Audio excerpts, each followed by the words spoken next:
I think one of the reasons why I thought this was such a great topic to do is I think there's a lot of nuance, I think, when it comes into getting diagnosed with neutropenia. What are some of the biggest misconceptions about neutropenia that you've encountered in clinical practice? I think one of the hardest things about neutropenia is moving beyond the numbers themselves and looking at the patient who's in front of you. One of the temptations in hematology is to be really dependent on the numbers. We really like the rule. We like that we have to transfuse at 7 and we always transfuse at 7, whether you're inpatient or in surgery or outpatient. I think we often try to apply the same rule to neutropenia. I think a lot of us learned that an absolute neutrophil count of 1,500 or lower counts as neutropenia. And then many of us also learned those subdivisions of less than 500 is severe, between, 500 and 1,000 is moderate, and 1,000 to 1,500 is mild.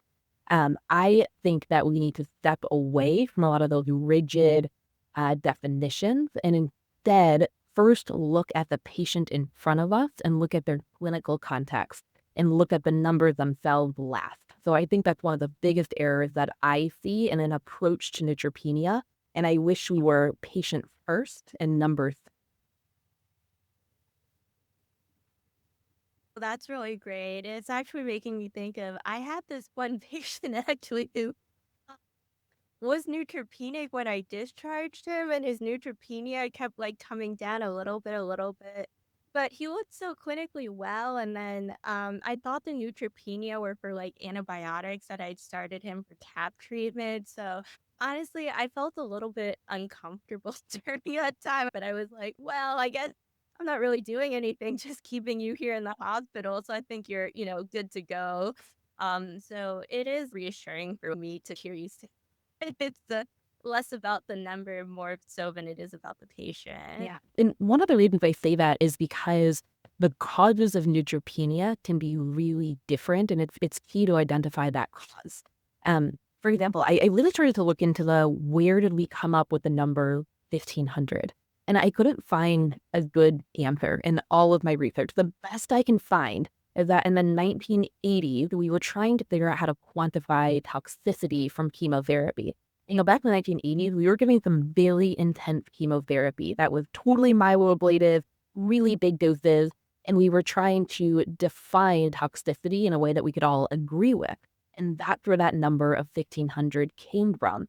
Now, these numbers were based predominantly from people that were of European or Asian descent. They were mostly men. And again, it was for people who had cancer and they were receiving myeloablative therapy.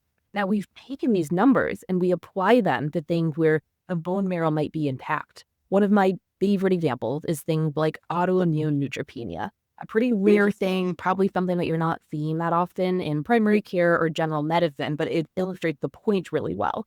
Autoimmune neutropenia is just like ITP, where you have peripheral destruction of the white blood cells, but the bone marrow itself is intact. I have a lot of patients in my clinic with autoimmune neutropenia whose baseline foot neutrophil counts are somewhere in the 100s, 200, 300, and they're fine. They live their life because what matters is that they have a functioning bone marrow.